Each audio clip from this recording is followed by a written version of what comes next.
Detalye sa reaksyon ni Chi Filomeno sa pagbatikos sa kanya dahil kay Sofia Andres, Jake Cuenca at mga Luwilier. Chi Filomeno nag-react na tungkol sa breakup niya kay Jake Cuenca at issue sa pagitan niya kay Sofia Andres at pamilyang Luwilier. Ito ang buong istorya. Nagbigay na ng kanyang reaksyon ang aktres na si Chi Filomeno kaugnay na sa isyong kinakaharap niya ngayon. Nitong October 10, nagbahagi siya ng mahaba at patamang post tungkol na sa mga taong dinudungisan ang kanyang pangalan at pagkatao. Sa kanyang Instagram post, ibinahagi niya ang isang quote card na may larawang bulaklak. At mababasa naman ang cryptic quote. "People have thrown dirt on my name, others have given flowers. It's all a garden to me." Sa dagdag na pahayag pa niya, "When you finally stand up for yourself, some people will still find something to criticize or belittle you. If I stay silent, I'm guilty." Tagal nyo na ganyan, kahit anong issue, kahit sinong artista, wala pa rin kayong pagbabago hanggang ngayon. And then if I speak up, kasalanan ko na naman. Since patulera daw ako, kayo na rin nagsabi niyan, I choose my battles wisely. Okay, this time, I will make patol. I will not allow anyone to belittle me, especially the people close to my heart.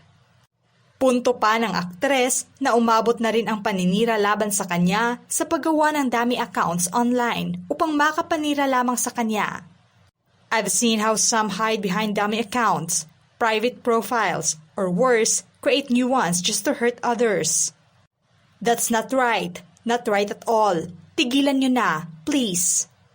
I'm choosing to use my platform. This is me using my platform. It might not do much, but it's about time people understand their boundaries. I will speak when I feel it's necessary, dahil tao pa rin ako, tao pa rin kami. Nagbigay mensahe rin siya sa mga taong naninira sa kanya na bigyang atensyon na lamang nila ang kanya-kanyang buhay, gayon din ang pagbigay poko sa isyu ng korupsyon ng bansa kaysa manira ng buhay ng iba. Ang ingay-ingay na ng mundo natin. Mas mabuti unahin na lang natin ang mas mahalagang bagay. Tulad ng flood control at ang malakas na lindol sa Cebu at Davao. Let's also pray for those affected by the earthquake and the floods. Hindi yung buhay ng ibang tao ang inaatupag nyo. Sa naturang post, wala naman siyang pangalang binanggit ngunit espekulasyon ng mga netizens na si Sofia Andres ang kanyang pinapatamaan. Bumuhos ang komento ng mga netizens sa kanyang post at panay banggit sa pangalan ni Sofia sa komento pa ng mga netizens. Sofia Andres, may sinasabi. Sa nasabing komento may sagot naman ang aktres at aniya, hindi niya makikita kasi blinak niya ako and I didn't unfollow her. Dahil sa pagsagot ng aktres sa komento ng netizen, may hirit naman ng iba na tila pinapalaki umano niya ang issue. Hindi naman mapigilan ng aktres na sagutin ng prangka ang mga komento ng netizens sa hirit na sagot pa niya. I didn't start it. This post isn't even about her. She loves to post cryptic things and use God's name in vain, not me. Inabisuhan pa ng ibang netizens na tigilan na lamang ng aktres ang pagsagot sa komento ng iba at manahimik na lamang. Ngunit hindi nga nagpatinag ang aktres at saad pa niya na matagal na umano siyang nananahimik at ito umano ang paraan niya upang ibalik muli ang kanyang power. At hindi na nakatiis at pinatulan na niya ang mga taong walang tigil na naninira sa kanya. Giit pa niya, I've already addressed these things before. Ayaw ko na maging sirang plaka tulad nyo. Like I said, people will believe what they want to believe. Matatanda ang pinag-usapan kamakailan ang unfollow series di umano ni Chi Filomeno at Sofia Andres sa Instagram matapos mapansin ito ng mapanuring mata ng mga netizens.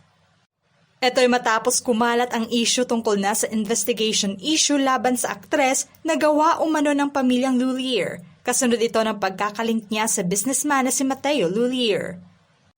Lumabas pa ang impormasyong nanggaling umano kay Sofia Andres ang impormasyon tungkol na sa pagkatao ng kapwa-aktres.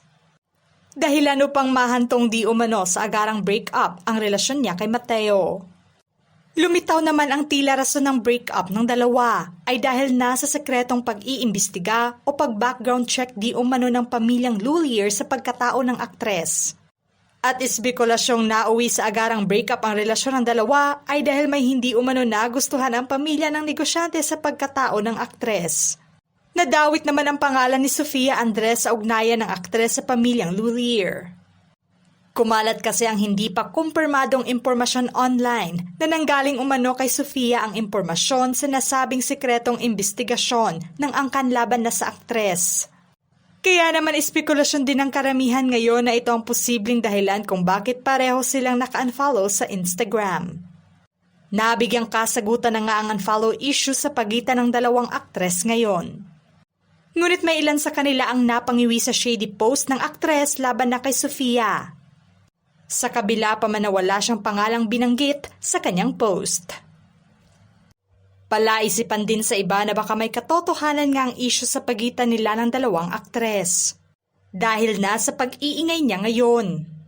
Sa kabilang banda, una nang inihayag ng aktres ang paghingi niya sa publiko ng privacy sa breakup nila ni Jake Cuenca. Una na rin niyang nilinaw na huwag nang idamay ang pamilyang Lulier sa issue ng kanyang breakup. Naging bukas din ang aktor na si Jake na magbigay ng kanyang pahayag tungkol na sa hiwalayan niya sa aktres.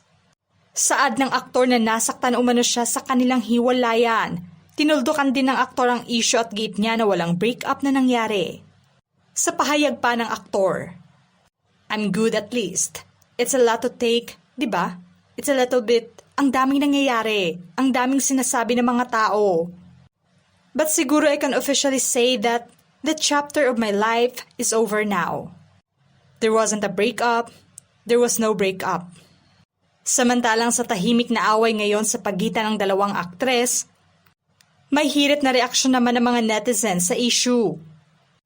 Anila na sana ay naging tahimik na lang pareho ang dalawang kampo at magpakita ng pagiging classy. Ang sagwa o mano na nag-aaway sila dahil lamang sa pakikipagrelasyon. Ipinagtanggol naman si Chief Filomeno ng kanyang mga fans laban na sa batikos ng karamihan sa kanya ngayon dahil na sa issue ng pagkakalink niya sa pamilyang Lulier. Sa komento pa nila, yung sinabi niya na I will make patol this time, which means hindi siya usually pumapatol.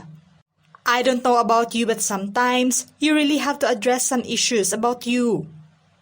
Lalo na if you feel the beef is one-sided. It's not being makalat. It's called self-defense.